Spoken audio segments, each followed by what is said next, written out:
Chapter 1. The Border of Shadows. The border stones marking the edge of the Ashvale kingdom were stained with old blood, and Alara pressed her palm against the largest one, catching her breath. 3 months. 3 kingdoms. And still the trail led forward into darker country. Behind her, the hired horse whinnied nervously. She'd left it tied at the last village, knowing what lay ahead. The forest beyond the stones was called the Hollows, and people didn't return from it. But people hadn't tracked what she tracked. People hadn't spent 90 sleepless nights tracing rumors, bribing informants, and piecing together the movements of a ghost, the alpha vampire. Some said he was myth. Others said he was death itself, older than the kingdoms, moving through the centuries like smoke. Alara knew better. She'd found his patterns in the careful research her father had left behind before the fever took him. Migration routes that followed the moon, sightings that coincided with house wars, a signature as distinct as a fingerprint if you knew how to read the absence of evidence. And she needed him. Needed him so desperately her hands shook as she checked her pack one final time. Rowan needed him, her sister, 12 years old and wasting away from a blood curse no physician could name. The texts in the forbidden library had been clear. Only the blood of the first can unmake what blood has made. The Alpha was the first. The oldest, and Alara would find him even if it killed her. She stepped past the border stones just as the sun dropped below the tree line. The hollows swallowed her immediately, ancient oaks twisting overhead, their branches knotted like arthritic fingers. Mist pooled at her ankles. Somewhere in the distance, a wolf sang its lonely song, and the forest held its breath. Alara's father had taught her to track before she could write. "Watch for what doesn't belong," he'd said. The bent branch, the too quiet clearing. Predators leave signatures in negative space. She found the first sign within an hour. A deer carcass, bloodless, laid almost reverently at the base of a lightning-struck tree. The killing wound was precise, 2 marks at the throat, surgical in their efficiency. No scavengers had touched it. Even the insects kept their distance. Fresh, perhaps a day old. Her heart hammered against her ribs as she followed the trail deeper. More signs emerged like breadcrumbs. A snapped branch at exactly 6 feet high, a boot print in soft mud at the stream crossing, the faint scent of something old and cold that made her hindbrain scream run. She didn't run. Rowan didn't have time for cowardice. The manor appeared without warning, materializing from the mist as if it had simply decided to exist. Gothic spires clawed at the darkening sky, windows like empty eyes, stone walls covered in ivy that moved wrong, too fluid, too aware. The architecture was older than any of the 3 kingdoms, built in a style she'd only seen in her father's antiquarian books. This was it. The place where the trail ended and something else began. Alara's hand went to the iron knife at her belt. Not that iron would save her, but the weight was comforting. She approached the door, each step measured, and noticed the wards carved into the threshold. Protection symbols, warning symbols, symbols that predated the common tongue. She raised her fist to knock. The door opened before her. Knuckles touched wood. The man standing in the doorway was beautiful the way winter was beautiful, all sharp lines and cold perfection. Tall, with dark hair that fell past his collar, and eyes that reflected the moonlight like a cat's. He wore clothes from another century, immaculately maintained, and regarded her with the patient curiosity of something that had outlived boredom. Lost? His voice was smooth, accent indeterminate, carrying the weight of too many languages. No. Alara lifted her chin, meeting those inhuman eyes. "I'm looking for someone. The alpha vampire. I've tracked him across 3 kingdoms, and the trail ends here." Something flickered in his expression. Surprise, perhaps, or amusement. Dangerous words in dangerous country. Most who come seeking him don't live to regret it. I don't need to live long. The confession escaped before she could stop it, raw and honest. I just need him to save my sister. The vampire, because of course he was a vampire. She could see it now in the unnatural stillness, the absence of breath, studied her for a long moment. Behind him, candles flickered in the manor's depths, casting dancing shadows that seemed to whisper. You tracked me across 3 kingdoms. Not a question. A statement laced with something she couldn't identify. A mortal woman, alone, following a trail I've spent centuries learning to hide. Alara's throat went dry. You're him, the Alpha. I am many things. He stepped aside, a gesture that was somehow both invitation and threat. But tonight I'm curious. Come inside, little hunter, before something else in these woods finds you. We'll discuss what you think you need from me. She hesitated on the threshold, every instinct screaming danger. But Rowan's face surfaced in her memory, pale, getting paler, the dark veins spreading beneath her skin like poisoned roots. Alara stepped inside. The door closed behind her with the finality of a coffin lid. Chapter 2. The weight of centuries. The manor's interior defied logic. Corridors stretched impossibly long, lined with portraits whose eyes seemed to follow her movement. Candelabras floated without fixtures, their flames burning in shades that didn't exist in nature. Deep violets, silver blues, crimson that pulsed like a heartbeat. The air tasted of aged parchment and something metallic that coated her tongue. The Alpha moved ahead of her with liquid grace, his boots silent on marble floors inlaid with symbols she almost recognized. Alara cataloged every detail with the desperate focus her father had trained into her. The way shadows clung to him like living things, how the candle flames bent toward him as he passed, the absence of any reflection in the darkened windows. You're staring, he said without turning. I'm observing. She kept her voice steady. There's a difference, is there? He glanced back, and for a heartbeat his eyes caught the candlelight and glowed red. Most mortals who enter this place are too busy screaming to observe anything. They emerged into a library that stole her breath. Books lined walls that soared 3 stories high, their spines bearing titles in dead languages. A fireplace dominated one wall, flames crackling with supernatural warmth, and before it sat 2 high-backed chairs that looked like thrones. Maps covered a massive oak table. Not modern maps, but ancient ones showing kingdoms that no longer existed. Sit. He gestured to one of the chairs. You've walked far today. Ilara's legs ached with the truth of it, but she remained standing. I didn't come here to rest. No. You came here to demand something of me. The Alpha moved to a sidebar where crystal decanters held liquids in various shades of amber and ruby. He poured 2 glasses with practiced efficiency. Tell me about your sister. The directness caught her off guard.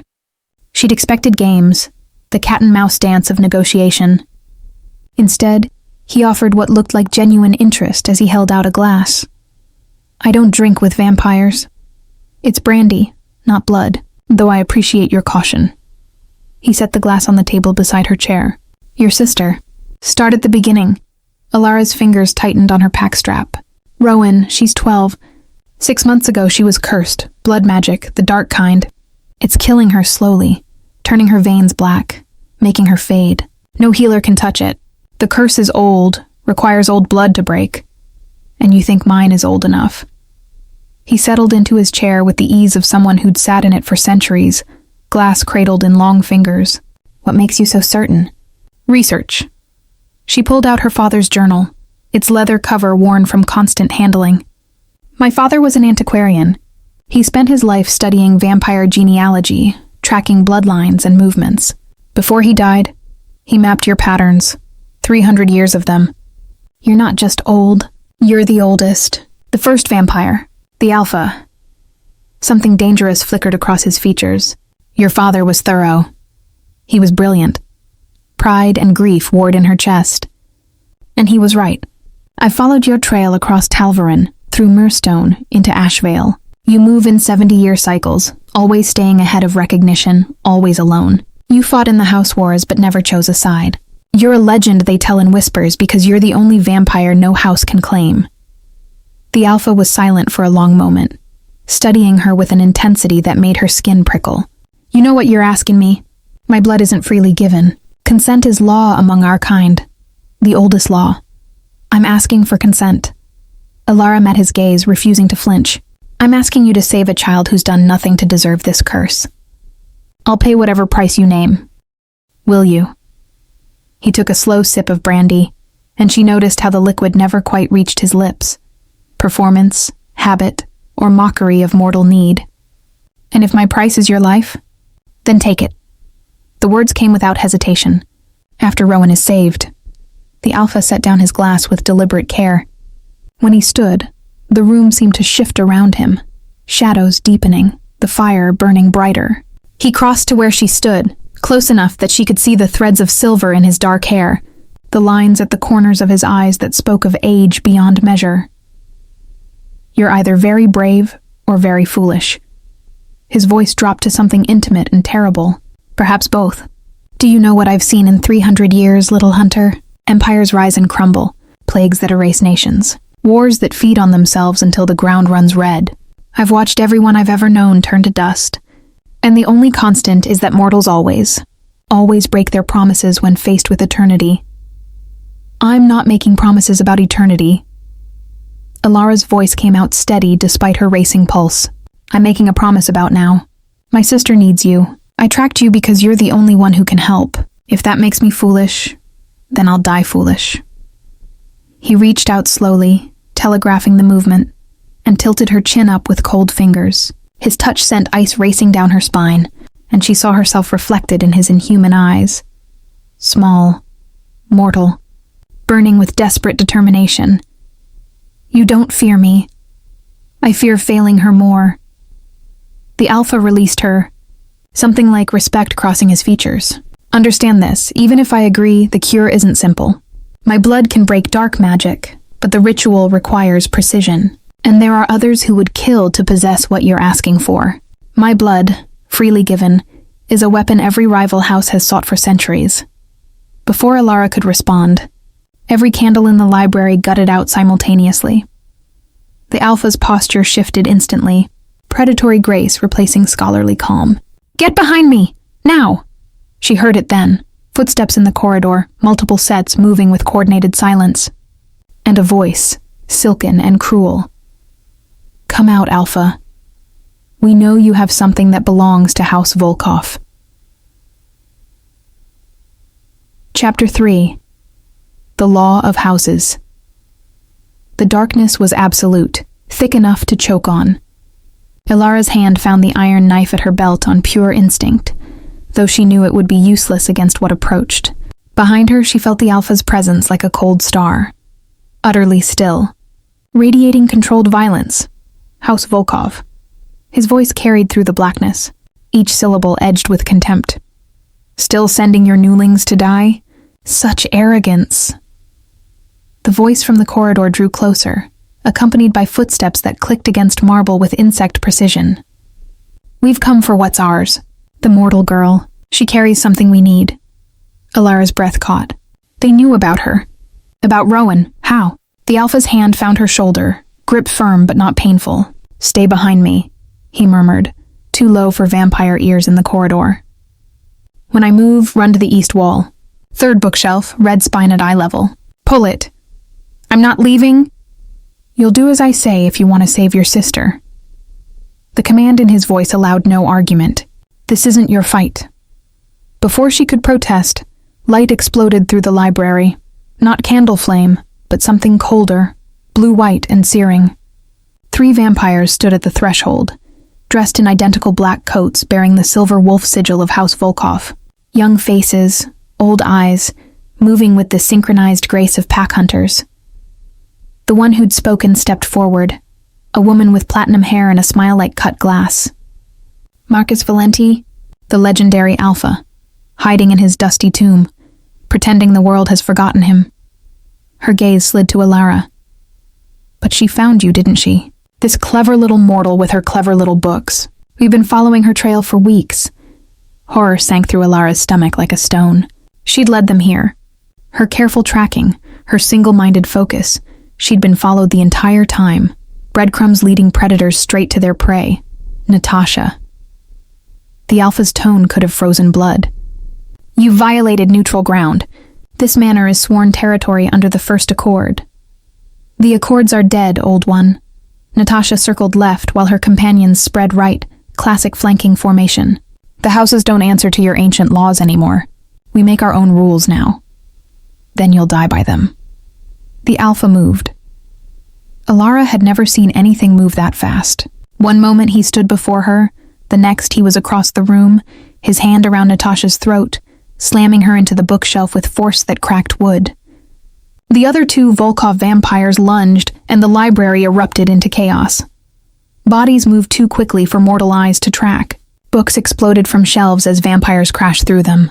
The Alpha fought with brutal efficiency, no wasted motion, each strike calculated to disable. But he was 1 against 3, and even legends could be overwhelmed by numbers.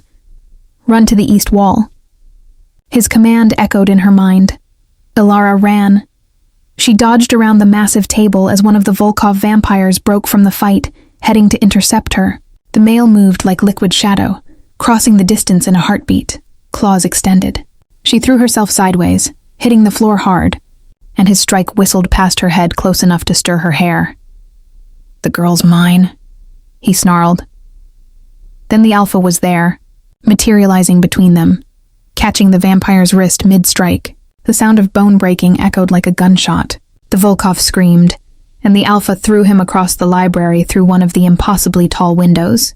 Glass shattered, night air rushing in, and the vampire's scream cut off abruptly as moonlight touched his skin. Moonlight weakness, Alara's researcher mind catalogued frantically. House Volkov must be descended from lunar bloodlines. The bookshelf. The Alpha's voice cut through her shock. She scrambled to the east wall, scanning desperately. Third shelf, red spine, there. A small crimson volume with no title. She yanked it, and the entire bookcase swung inward with silent precision, revealing a passage lit by the same unnatural blue flames. "Inside," the Alpha commanded, then pivoted to face the remaining 2 Volkov vampires. Blood stained his shirt, his own, she realized with shock. They'd wounded him. "Natasha, take your pet and leave. The girl is under my protection." "Your protection means nothing." Natasha rose from the wreckage of books, fury transforming her beautiful face into something monstrous. Fangs extended, eyes bleeding to full crimson. "House Volkov has a blood claim. Her sister consumed one of our kind. The curse isn't random, it's justice." The words hit Alara like a physical blow. "What? Oh, didn't you know?" Natasha's smile was poison and pleasure. 6 months ago, darling little Rowan stumbled into the wrong forest and interrupted the wrong feeding. Our youngest got careless, let the child see too much. She ran, but not before she'd swallowed blood from the corpse, enough to trigger a bonding curse. Your sister didn't just witness a vampire kill, she consumed vampire essence. She's bound to House Volkov now, body and soul. The library tilted. All her research, her desperate tracking, her certainty that dark magic had cursed Rowan randomly, lies. Or rather, incomplete truth. Rowan hadn't been cursed. She'd been claimed. The only way to break it, Natasha continued, circling closer, is to complete the bond. Make her one of us. Or, her eyes glittered, use the Alpha's blood to sever it permanently, which is why we need him. And you, the devoted sister, will help us convince him. The Alpha's expression went cold and terrible. I've lived 3 centuries by one rule: consent. I will never force my blood on anyone for any purpose. Leave now, Natasha, or I'll remind you why the houses fear me. Then we take the sister. Natasha lunged, but the Alpha was already moving, positioning himself between the vampires and the passage where Alara stood frozen. Run! He roared. Find the crypt beneath the manor. Wait there. I'll come for you. One of the Volkov vampires landed a strike, claws raking across the Alpha's back. He snarled, fangs bared, and the sound was nothing human. Ancient predator rage that made Alara's instincts scream flee. She fled into darkness, the passage swallowing her whole, the sounds of battle echoing behind her like thunder. Her mind spun with horrifying revelations. Rowan hadn't been cursed by chance. She was bound to House Volkov by blood, and Alara had led them straight to the only being who could break that bond. She damned them both. Chapter 4. Blood Price. The passage spiraled down through stone that sweated cold moisture, each step taking Alara deeper beneath the manor. The blue flames guttered in iron sconces, providing barely enough light to navigate by. Above, the sounds of battle faded to distant thunder.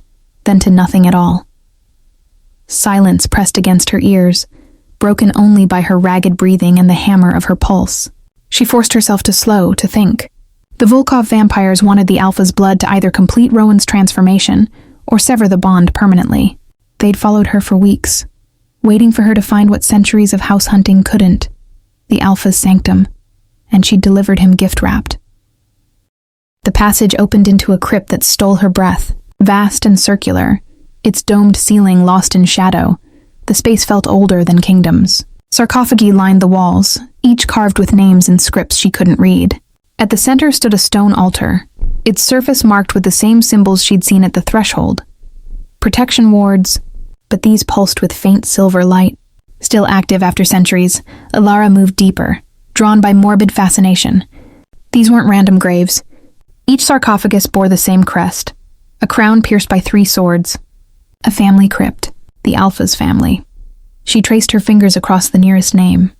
Elena Valenti, 1247-1289. Beloved daughter. Mathematics clicked into place. If the Alpha was 300 years old, these graves were older still. His mortal family, the people he'd been before whatever made him the first vampire. They died of plague. The voice from the passage entrance made her spin, heart leaping into her throat. The Alpha stood there, backlit by blue flame, his shirt torn and blood-soaked. Not just his blood. The metallic tang of vampire ichor mixed with his own unique scent. Something ancient and cold, and vaguely floral. The Black Death, 1348.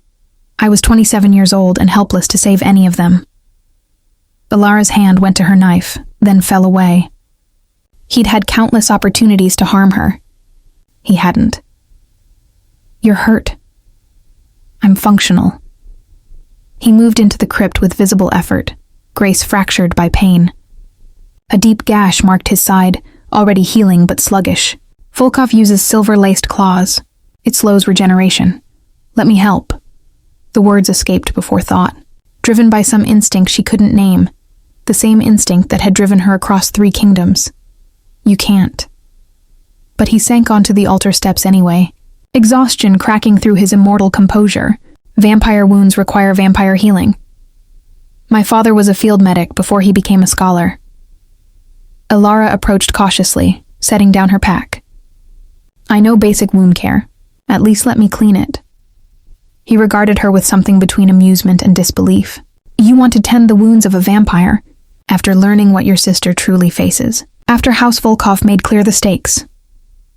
They also made clear you're the only one who can save her. She knelt before him, meeting his eyes. And right now you're bleeding because you protected me. Let me help. For a long moment, the Alpha simply stared at her. Then slowly he nodded. There's a medical kit in the alcove. 3rd shelf. I'm old, not stupid. I've learned to keep supplies for situations like this. Alara found the kit. Ancient leather bag containing surprisingly modern supplies. Antiseptic, clean cloth, needle and thread. She returned to find him stripped to the waist, revealing a torso marked by centuries of violence. Scars layered over scars, some old enough to be white lines, others darker and raised. The fresh wound across his ribs looked worse up close, silver particles glinting in torn flesh. The silver needs to be extracted, he said quietly. Use the tweezers. Don't hesitate, I've endured worse. She worked with steady hands, her father's training overriding revulsion. The Alpha didn't flinch as she plucked fragments of silver from his flesh, though his jaw tightened with each extraction. Up close, she could see details invisible from a distance. The faint tracery of veins beneath marble pale skin, the absolute stillness of his chest where breath should be, the way candlelight caught in his eyes and reflected back wrong. Natasha told the truth, Alara said as she cleaned the wound. About Rowan. About what happened. Yes. His voice was carefully neutral. Blood consumption is serious among our kind.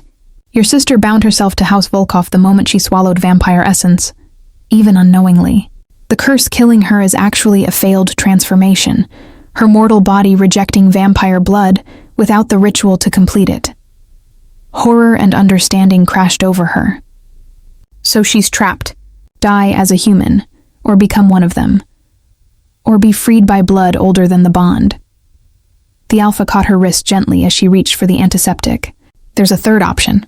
My blood can sever the connection completely, purge the vampire essence from her system. But it requires a transfusion ritual, direct blood exchange, and the consent of all parties. Then we do it. Alara resumed cleaning with fierce determination.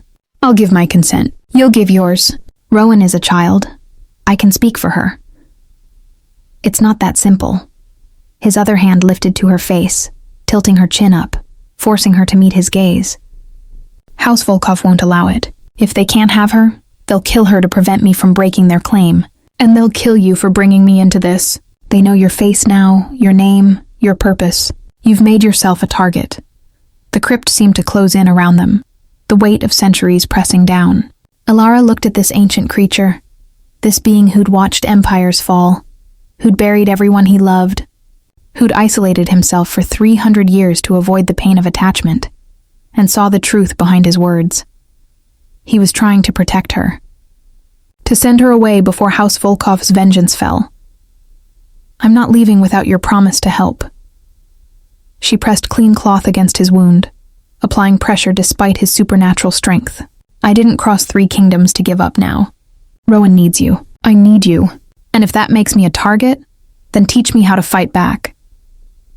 The Alpha studied her face for a long moment, and something shifted in his expression. Calculation giving way to reluctant respect. You understand what you're asking? This isn't a simple cure and goodbye. House Volkov will hunt you. Other houses will hear of this, see opportunity. You'll be drawn into vampire politics that have simmered for centuries. Your mortal life will never be normal again. My mortal life stopped being normal 6 months ago when my sister started dying. Alara held his gaze, refusing to look away. I'm already in this fight. The only question is whether I'm in it alone or with the only vampire powerful enough to matter. Silence stretched between them, heavy with possibility. Then the Alpha smiled, small, genuine, the first real expression of warmth she'd seen from him. You're either going to save us both or get us killed. He stood with returning grace, the wound already closing. Very well, little hunter. I'll teach you what I can. We'll perform the ritual for your sister, and then we'll deal with whatever storm you've brought to my door. He offered his hand, pale and cold and stained with his own blood. Alara took it without hesitation. Chapter 5. The Architecture of Trust. The crypt became their sanctuary. Above, the manor settled into watchful silence, its wards reinforced by the Alpha's blood magic, protection that would hold for days, maybe a week, before House Volkov gathered strength to break it. Enough time to plan, enough time to prepare, not enough time for Alara's racing mind to quiet. She sat cross-legged on the altar steps, her father's journal open in her lap, surrounded by books the Alpha had retrieved from his library, vampire genealogies, treaty documents, maps of house territories that shifted and changed across centuries. She'd been reading for hours, absorbing information with desperate focus while the Alpha paced the crypt's perimeter, checking wards with methodical precision. House Volkov controls the northern territories, she said, breaking the silence. They're expansionist, have been for 2 centuries, but they're not the strongest house. Why are they the ones hunting you? The Alpha paused at one of the sarcophagi, his hand resting on the stone. Because they're desperate. The other houses maintain balance through the old treaties. Agreed borders, limited expansion, mutual respect. Volkov wants to break that balance, establish dominance. My blood would give them the power to do it. How? Alara looked up from the journal. What makes your blood different from any other old vampire? He turned to face her, and in the blue light his features looked carved from ice. Because I'm not descended from anyone. I'm the source. The first vampire created itself, or was created, through circumstances lost to time even for me. Every other vampire traces their lineage back to me, whether they know it or not. My blood carries the original power, undiluted by generations of turning. Understanding crystallized. So if they have your blood, they can break any bond, override any lesser vampire's claim, essentially control the entire hierarchy. Now you see why I've hidden for 3 centuries. The Alpha moved closer, settling onto the steps beside her with careful distance between them. Power breeds war. I've seen it too many times. Better to be forgotten than to become the weapon that destroys the fragile peace. Alara studied his profile, the sharp line of his jaw, the ancient weariness in his eyes, the way he held himself apart even in proximity. You didn't have to agree to help me. You could have sent me away, kept your anonymity. I could have. His gaze drifted to the sarcophagi, to names etched in stone. But your determination reminded me of someone. My sister, Elena. She died trying to save our village during the plague, carrying water to the sick, tending the dying, refusing to abandon people even when death was certain. He gestured to the nearest grave. She was 12 years old, your sister's age. The revelation settled between them, heavy with shared grief. Alara's hand moved unconsciously to cover his where it rested on stone, then froze. But the Alpha didn't pull away. His skin was cold beneath her palm, utterly still, yet somehow the contact felt like connection rather than alienation. I'm sorry, she whispered, for your loss, for bringing danger to your door. You brought purpose. He turned his hand over, palm up, a gesture of trust that shocked her. I've spent 300 years trying to forget what it feels like to care whether someone lives or dies. You reminded me in one night why I became this thing in the first place, to protect those who couldn't protect themselves. What happened? The question emerged soft, careful. How did you become the first vampire? For a long moment she thought he wouldn't answer. Then slowly he began to speak. I made a choice. After Elena died, after I'd buried everyone I loved, I stood at a crossroads. A being older than humanity offered me power, enough to prevent future plagues, to protect others from what had destroyed my family. The price was my humanity, my warmth, my ability to walk in daylight. I accepted. And the being who offered? Gone.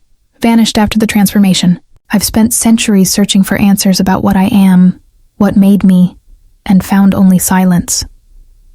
His fingers tightened around hers. I am the first and only of my kind. Every vampire descended from my blood, turned through ritual or accident over the centuries. But the source of it all? Mystery. Alara absorbed this, her scholarly mind cataloging revelations. That's why you're so powerful, why your blood can break any curse or bond. You're not just old, you're the origin point. Yes, and that's why you need to understand the danger. He faced her fully, and she saw genuine concern in his inhuman eyes. If House Volkov captures you or your sister, they'll use you to force my compliance. Blood oath magic requires willing participation, but there are ways to coerce will, ways to break even the strongest resolve. Then we make sure they don't capture us. Alara squeezed his hand, surprising herself with her own boldness. You've survived 3 centuries. I've tracked you across 3 kingdoms. Between your experience and my stubbornness, we might actually pull this off. The Alpha laughed, a genuine sound that transformed his features, erasing centuries of isolation for one startling moment. Stubbornness. Yes, that's one word for it. His expression sobered. But you need to be prepared. The ritual to save your sister requires direct blood exchange. I'll need to feed from you while giving you my blood to carry to her. It's intimate. Intense. Not dangerous if done correctly, but it will forge a temporary connection between us. Heat crept up Alara's neck despite the crypt's chill. Connection? You'll feel what I feel. I'll sense your emotions. It's a side effect of the alpha blood, too powerful to transfer without some psychic resonance. His thumb traced her knuckles. Absent or deliberate, she couldn't tell. It will fade after the ritual, but during, you'll know me, truly know me, every dark corner, every regret, every century of loneliness. The intimacy of the confession stole her breath. She should pull away, maintain distance, remember he was predator, and she was prey in the most fundamental sense. Instead, she found herself leaning closer, drawn by something beyond logic or fear. Maybe knowing each other isn't a bad thing, she said softly. Maybe that's what makes this different from what House Volkov wants. They want to use you. I'm asking you to trust me. The Alpha's free hand rose to her face, fingers cool against her flushed skin. Trust is dangerous for creatures like me. But yes, I think I do trust you, Alara. Foolish as that may be. Her name in his mouth felt like a secret shared. She realized she didn't even know his true name. She'd been calling him the Alpha, The title, never the person. What's your name? The question emerged as a whisper. Your real name from before. His smile was sad and beautiful. Marcus Valenti. I haven't heard it spoken aloud in 200 years. Marcus. She tested it, the syllables feeling right. Thank you for trusting me with it. They sat in silence after that, hands clasped, surrounded by the dead he'd loved and the future they might not survive.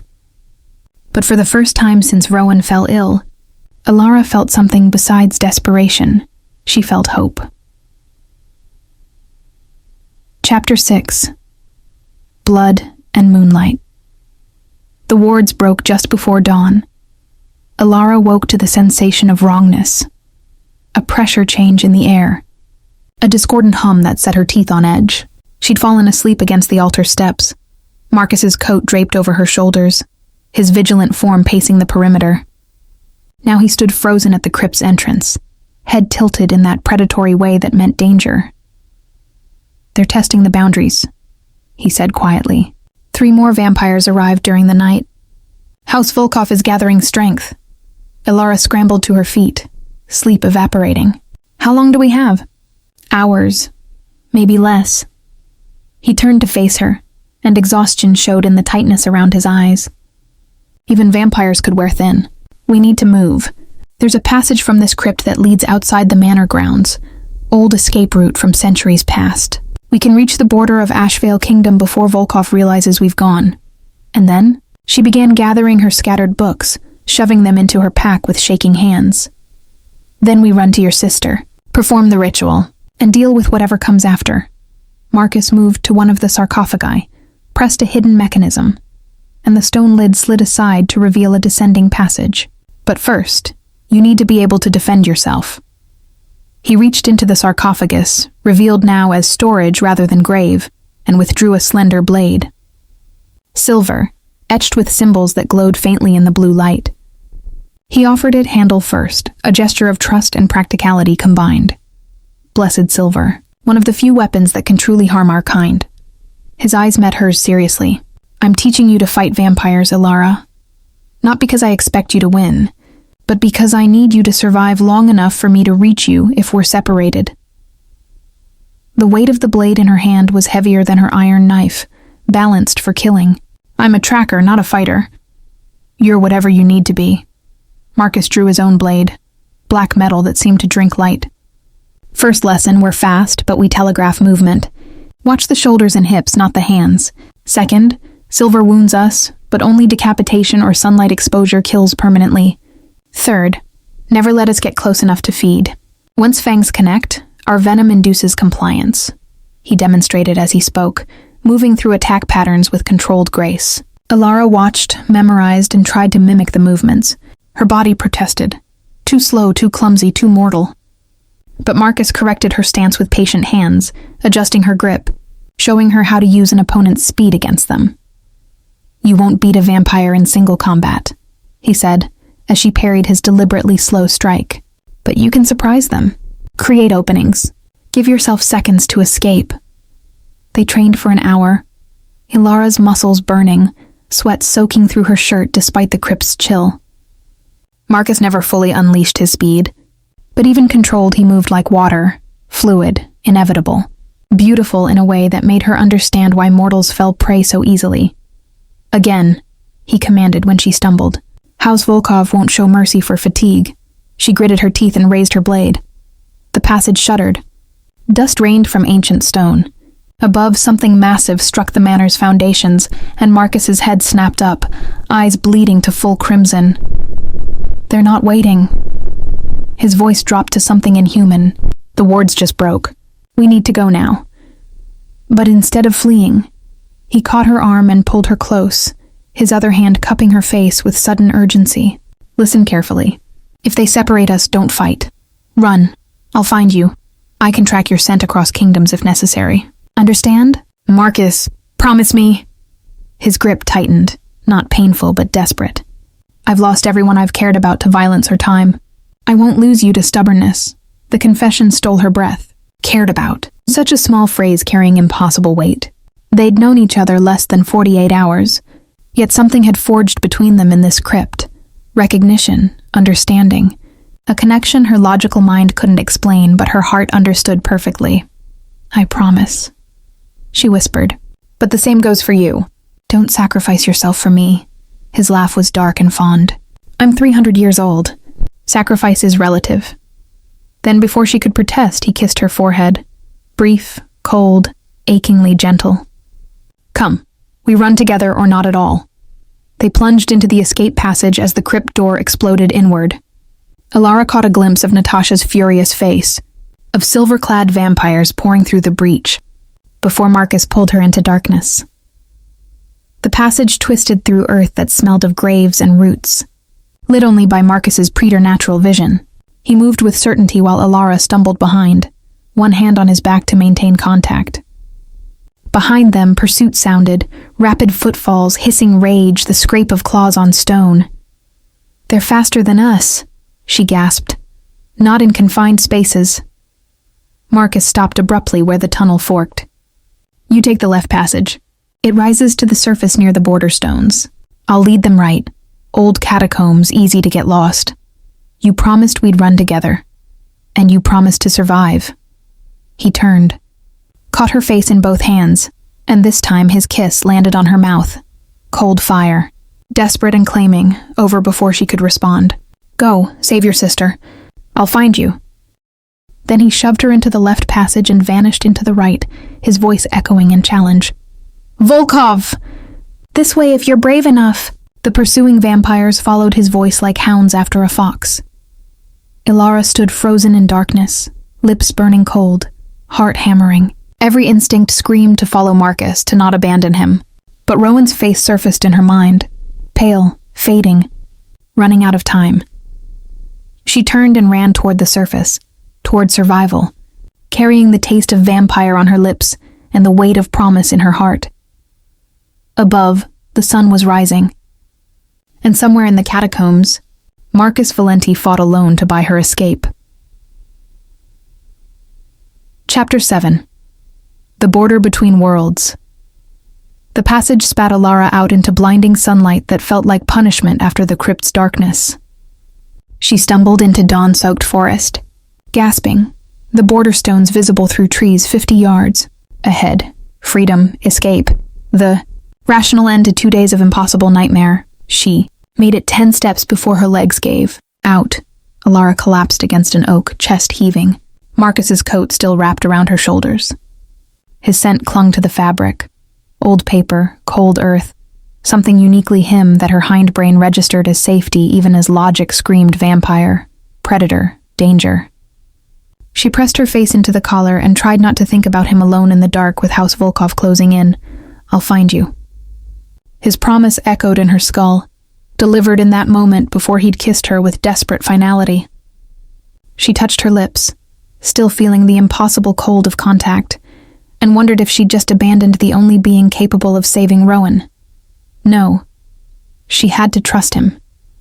Trust his 3 centuries of survival instinct, his supernatural speed, his intimate knowledge of the manor's defenses. He'd chosen to lead the hunt away. She'd honor that choice by completing her mission. Alara forced herself upright and ran for the border. She crossed the stones as the sun climbed higher, their protective presence a psychological comfort if nothing else. On this side lay Ashvale Kingdom proper, civilization, human laws, the mortal world she'd left behind to track a legend. She needed to reach Millbrook, the village where she'd left Rowan in the healer's care. 3 days' journey on foot, perhaps 2 if she could find a horse. The crossroads appeared after an hour of walking, and with it a small coaching inn that looked like salvation. Alara had enough coin left for basic necessities, food she was too nauseous to want, but her body needed fuel. She pushed through the door into warmth and chatter, into the world of the living. The innkeeper's wife took one look at her and clucked with concern. "Saints above, girl, you look like death warmed over. Sit, I'll bring stew." Alara sank onto a bench, grateful beyond words. Around her, morning patrons gossiped over breakfast, farmers discussing weather, merchants comparing routes, a young mother soothing a fussy infant. Normal, mundane. everything she'd left behind in her desperate hunt. Terrible business up north, someone was saying. Whole village gone, they say.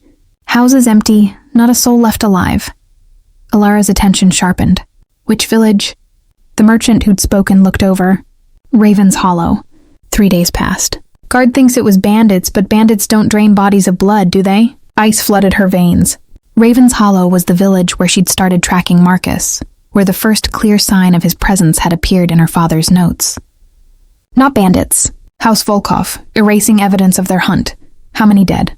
Her voice came out steady through sheer will.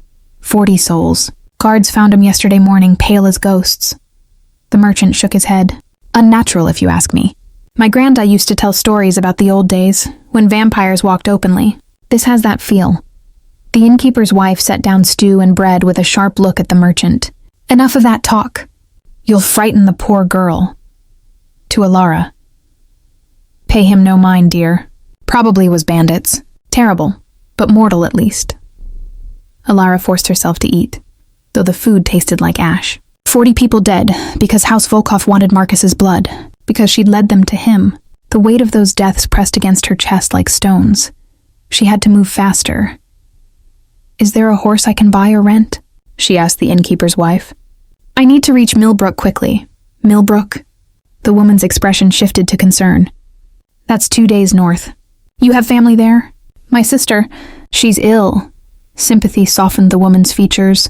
I've a mare you can take. Old Bessie's gentle but steady. Return her when you can. No rush. She waved off Alara's attempt to pay. Anyone can see you're desperate. Consider it charity. Gratitude burned Alara's throat. She wanted to refuse, to insist on payment, but time was bleeding away with every moment Marcus fought alone. Thank you. I'll return her, I swear it. Just get to your sister, girl. The innkeeper's wife pressed a pack of food into her hands. And be careful on the north road. Strange things happening these days. Alara left within the hour, Bessie's steady gait eating miles. The landscape rolled past. Autumn forest giving way to farmland. Small villages clustered around crossroads. Church bells marking the passage of time. Normal world, mortal world. But she carried vampire cold on her lips and the weight of impossible knowledge in her heart. Midday brought rain, forcing her to shelter under an abandoned mill. She used the time to study her father's journal again, cross-referencing House Volkov's territory with the route to Millbrook. The maps showed their domain ending at the river, Sable. She'd need to cross it tomorrow to reach safety. If Volkov hadn't expanded their borders. Movement. At the mill's entrance made her hand fly to her silver blade, but it was just a fox, redcoat soaked, regarding her with intelligent eyes before darting back into rain. Alara released her breath and tried to calm her racing heart. She was jumping at shadows now, seeing vampires in every movement. Exhaustion and fear were making her paranoid. The rain cleared by evening, and she pushed on through twilight. Millbrook's lights appeared on the horizon just as full dark fell, warm and welcoming. Rowan was there. Rowan, who needed her, who was running out of time. Alara urged Bessie faster. The healer's cottage sat on Millbrook's edge, recognizable by the herb garden and the sign bearing a green leaf.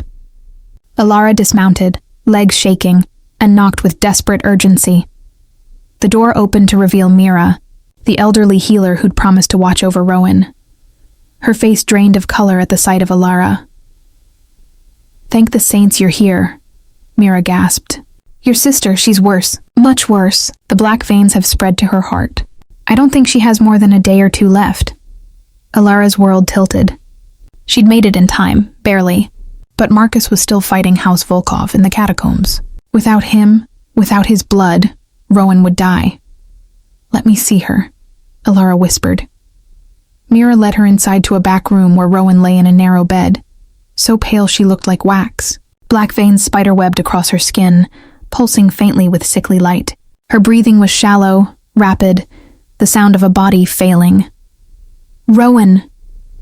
Alara collapsed beside the bed, catching her sister's cold hand. I'm here. I found him. I found the one who can save you. Rowan's eyes fluttered open, and Alara's heart stopped.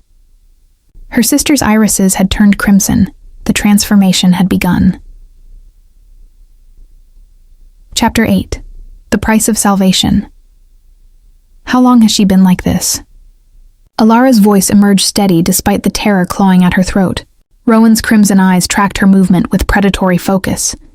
Not her sister's gentle gaze, but something hungrier, older, since yesterday evening. Mira wrung her hands, her healer's composure cracking. She woke screaming about thirst, tried to bite me. I had to restrain her. I'm sorry. I didn't know what else. You did right. Alara touched Rowan's forehead, felt fever heat radiating from skin that should be cold. The incomplete transformation was tearing her sister apart from inside, vampire essence trying to overtake a mortal body without the ritual to guide it. Get me water, clean cloth, and anything iron you have. Quickly. Mira fled, grateful for instruction.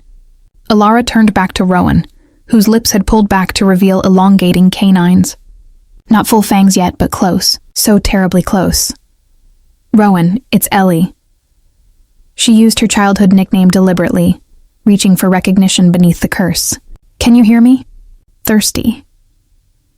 The word emerged as a hiss, Rowan's small body straining against the leather restraints binding her to the bed. It hurts. Everything hurts. Make it stop. I will. Alara's hands trembled as she smoothed damp hair from Rowan's burning forehead. I found the Alpha. He's coming. He has the cure. If he survived. The unspoken fear lodged in her chest like a blade. Marcus could be dead or captured, his blood already in House Volkov's possession. Alara's desperate journey rendered meaningless. No. She couldn't think like that. He'd promised to find her. 3 centuries of survival had to count for something. Mira returned with supplies and an iron poker from the hearth. Will this work? Iron grounds vampire magic, keeps partial transformations stable. Alara placed the poker across Rowan's chest, and her sister's thrashing immediately calmed, the crimson in her eyes dimming slightly. It won't cure her, but it'll buy time. Now go. Lock yourself in your room until I call for you. What happens next isn't safe for bystanders. The healer fled without argument, and Alara was left alone with her dying sister and the weight of impossible hope.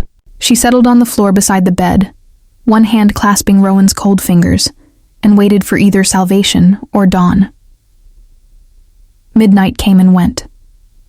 Rowan's breathing grew more labored, the black veins spreading despite the iron stabilizing presence. Alara talked to her, stories from their childhood, memories of their father, promises about the future they'd have once this nightmare ended. Anything to keep Rowan tethered to humanity. The window shattered inward at 2 a.m. Alara spun, silver blade raised, as a figure materialized from darkness and broken glass. Marcus stood there, silhouetted by moonlight, his clothes shredded and blood-soaked. Not just his blood. He was covered in vampire ichor, silver burns marking his exposed skin, one arm hanging at an unnatural angle. But alive. Impossibly, miraculously alive. Marcus. His name escaped as a sob of relief. He crossed to her in 2 strides, his good hand cupping her face, eyes wild with what might have been fear. You made it. Thank any gods that remain. You made it. So did you. She wanted to collapse into him, to let 3 days of terror finally break. But Rowan's gasping breath behind them demanded priority. She's worse. The transformation started. We're running out of time. Marcus turned to the bed, and his expression went cold and clinical. He studied Rowan with the practiced eye of someone who'd seen this before. How many times over 3 centuries? How many failed transformations had he witnessed? The blood curse is accelerating because of the iron. It's fighting back, trying to complete what it started. He moved to the bedside, began removing the poker despite Rowan's immediate renewed thrashing.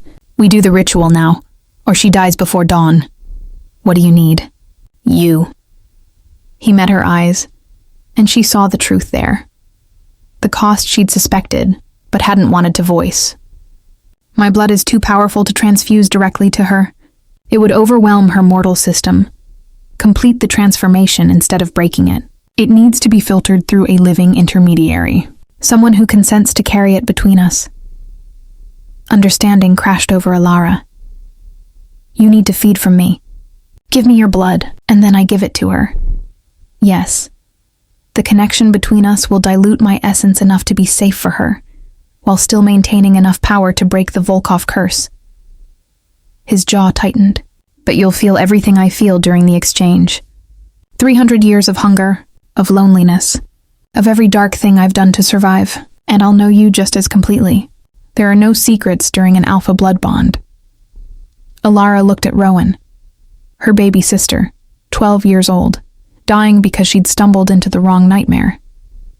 Then at Marcus, ancient predator, lonely guardian, the being who'd risked everything to help a desperate stranger. The choice wasn't really a choice at all. I consent. She offered her wrist, steady despite her hammering heart.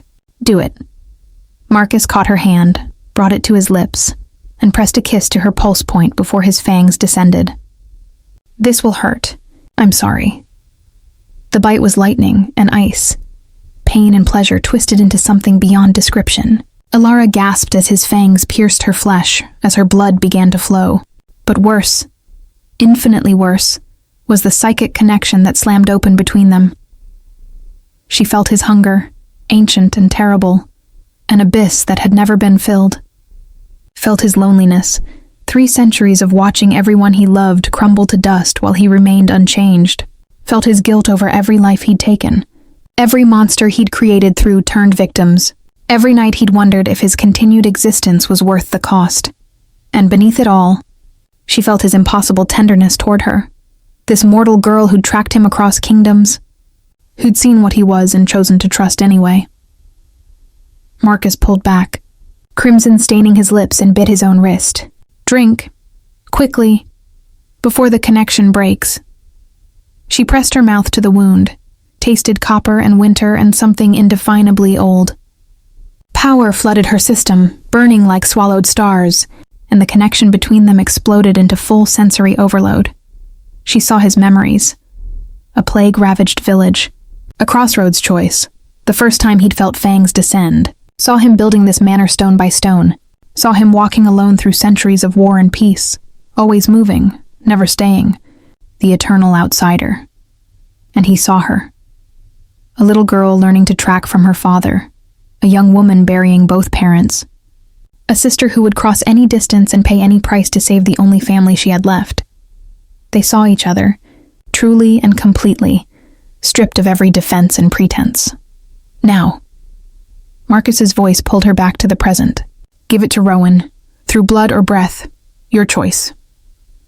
Alara turned to her sister, pressed her bleeding wrist to Rowan's mouth. Drink, little bird. Come back to us.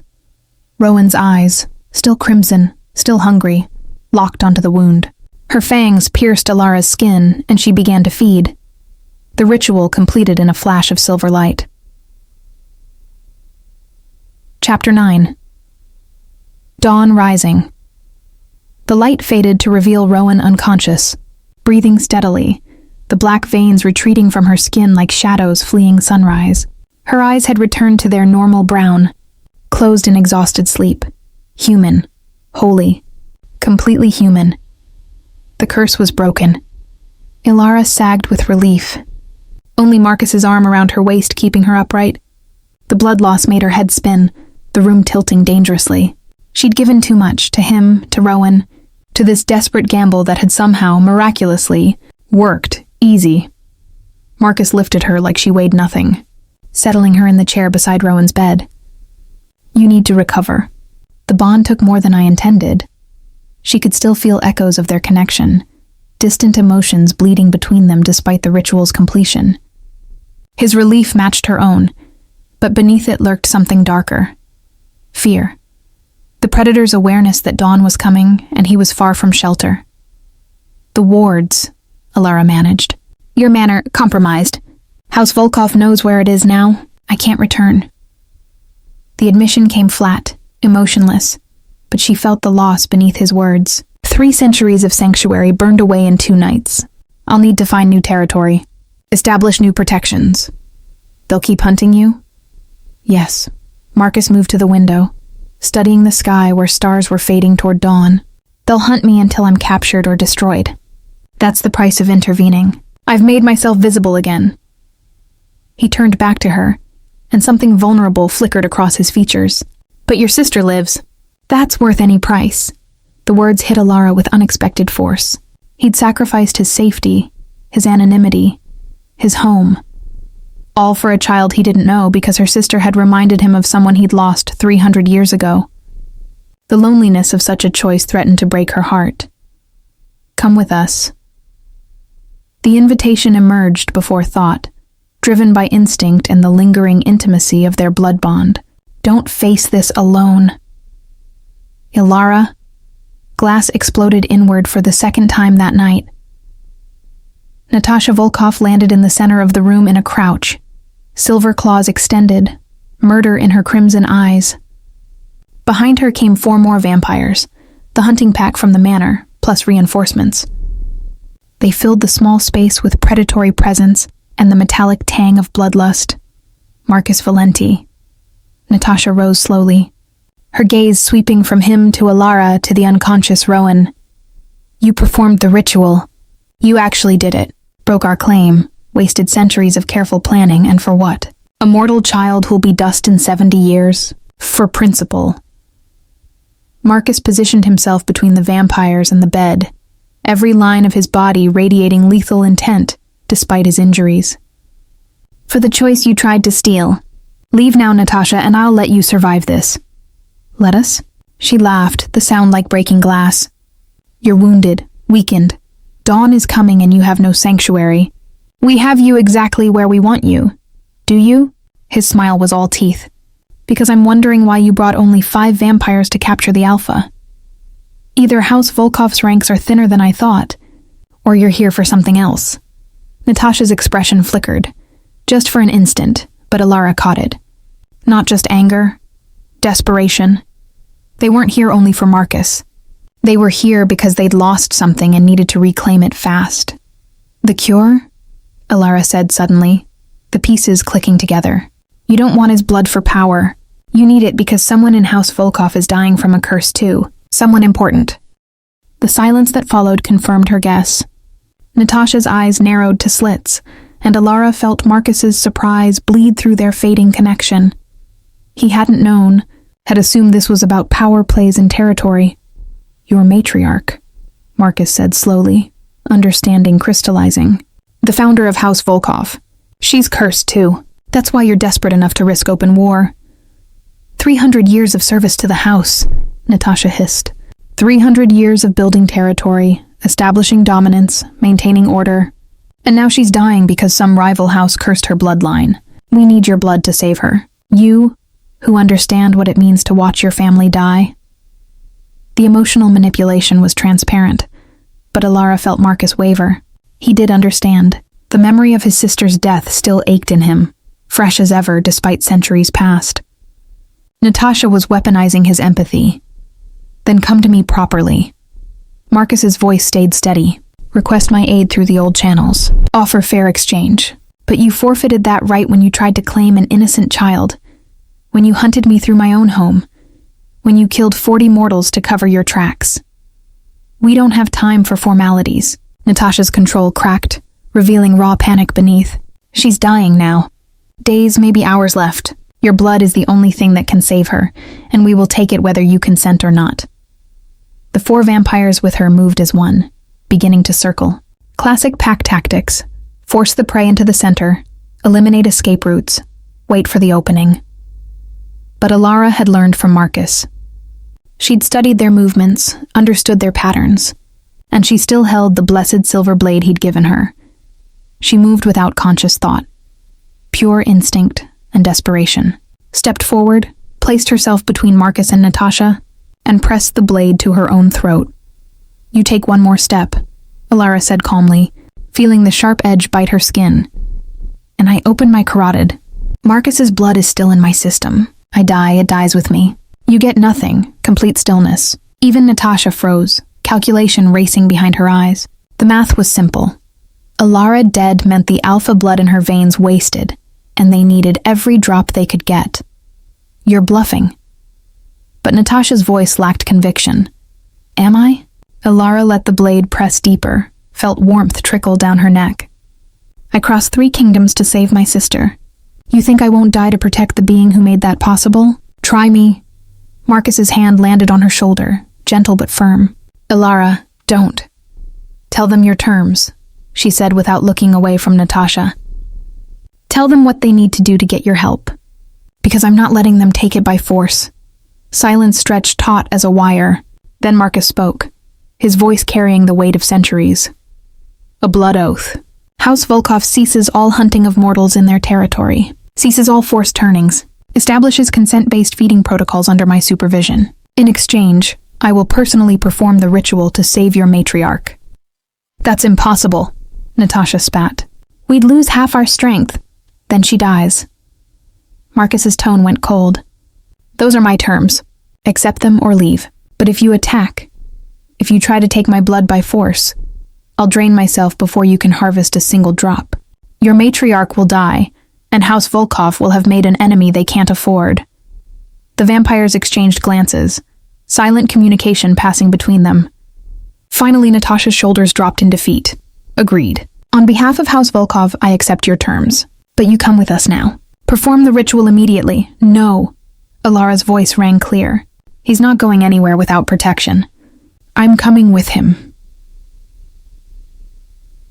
Chapter 10. The choice at World's End, the journey to House Volkov's stronghold, took 3 nights, traveling by darkness through territory that reeked of old blood and older magic. Ilara rode beside Marcus in a carriage driven by Natasha herself. Insurance, the vampire had called it, though both prisoner and promise rode in that description. Rowan had been left in Mira's care, healed but exhausted, with promises Ilara would return. Whether that promise was lie or hope, she couldn't yet say. The Volkov Manor rose from northern mountains like a crown of black stone, towers spiking toward a sky perpetually heavy with storm clouds. House banners bearing the silver wolf snapped in wind that smelled of snow and corpses. Guards lined the walls. Dozens of vampires, all tracking their approach with hungry crimson eyes. "Welcome to my home," Natasha said dryly, as they passed through gates that groaned shut behind them. "Try not to bleed on anything expensive." The matriarch's chambers lay deep in the manor's heart, protected by wards that made the air shimmer and sparked against Ilara's skin when she crossed the threshold. The room beyond was opulent, silk and velvet, ancient artifacts displayed like trophies, and at the center a massive 4-poster bed where death waited. The vampire on that bed had been beautiful once. Now she was withered, black veins consuming her entirely, eyes filmy and unfocused.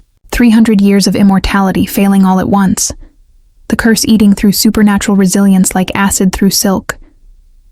"Mother." Natasha knelt beside the bed, took the matriarch's skeletal hand.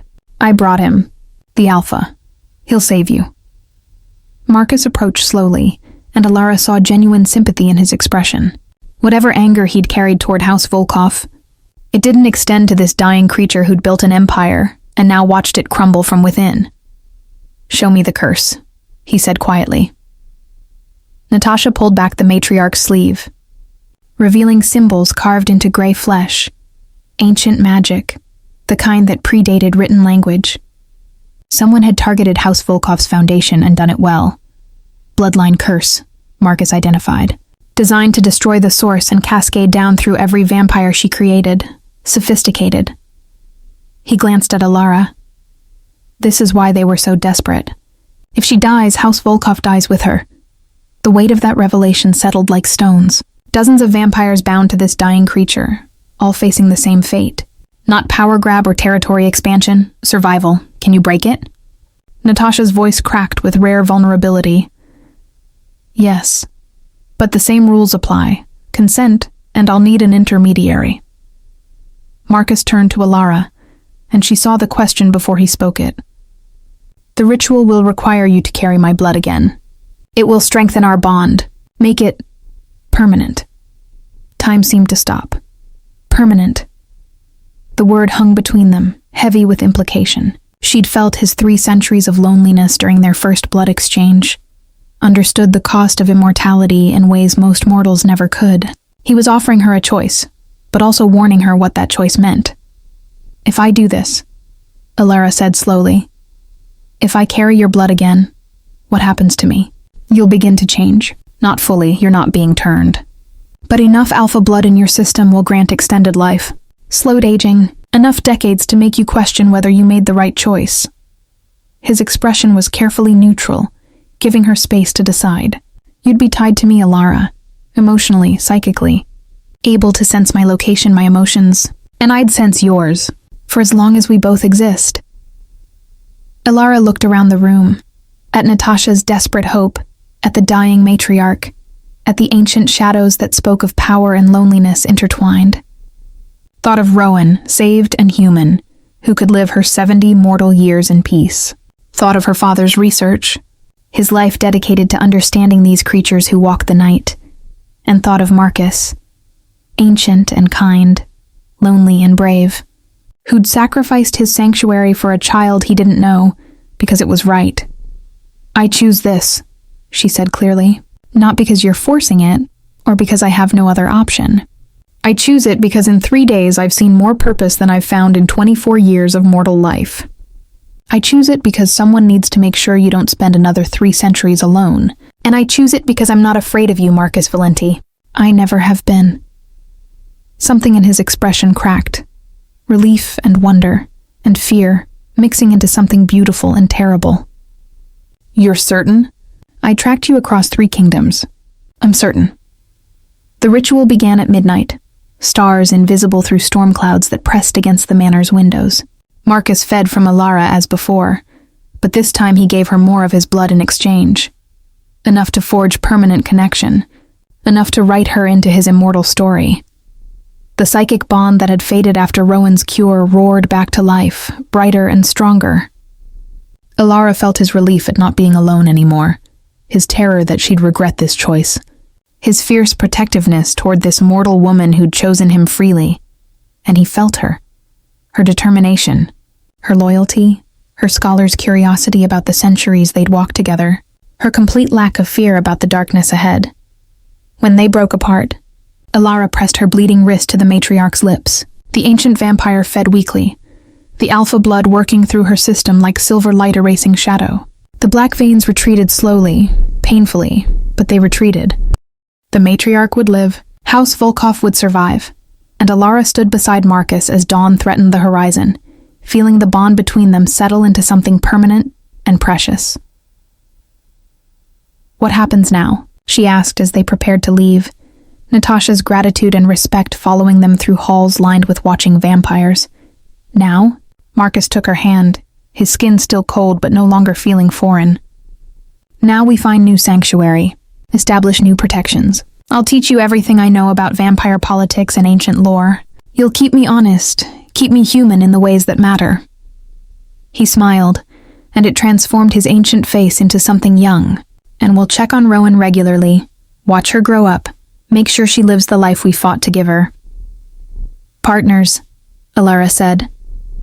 Not master and servant, not maker and maid, partners. Partners, he agreed, for as long as you'll have me. That's going to be a very long time. They left House Volkov's territory as the sun rose, racing ahead of light that would burn him but merely warm her. Found shelter in a cave network he'd scouted decades ago, where they could rest until nightfall, and there, in darkness that felt like safety rather than threat, Alara learned what it meant to be chosen by an immortal who'd waited 3 centuries for someone brave enough to find him. Epilogue. 70 years later, in a manor built on neutral ground between kingdoms, Alara stood at a window watching sunset paint the sky crimson and gold. Behind her, Marcus worked at a desk covered in maps and correspondence, the business of maintaining peace between houses that still feared and respected the Alpha. She'd aged slowly, gracefully, Marcus's blood granting her decades beyond mortal span. Silver threaded her dark hair now, lines marked her face, but she moved with strength that surprised visiting vampires who forgot what Alpha blood could do. Rowan had lived a full human life, married, children, grandchildren, passing peacefully in sleep at 84. Alara had been there, holding her sister's hand, grateful beyond words for the years they'd shared. The grief had been crushing, but Marcus had held her through it, understanding loss in ways only immortals could. Thinking about her? Marcus joined her at the window, wrapping arms around her waist. His familiar, cold presence a comfort she'd grown to crave. Always. Alara leaned back into his embrace, but also thinking about tomorrow. Natasha's bringing her proposal for the new treaty. This could finally establish lasting peace between the houses. If anyone can make them see reason, it's you. Pride colored his voice. My brilliant partner who tracks solutions across kingdoms just as doggedly as she once tracked me. Alara turned in his arms, studied his unchanged face. Still beautiful, still ancient, still hers. Do you regret it? Letting me in? Giving up your isolation? Never. He kissed her forehead, her cheeks, finally her mouth, still cold, still perfect. You gave me back my purpose, Alara.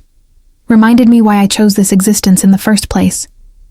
Not to hide, but to protect, to serve, to matter. She smiled, feeling their bond pulse with shared emotion. Love and partnership and the fierce joy of souls who'd chosen each other against all odds. Outside, the first stars emerged.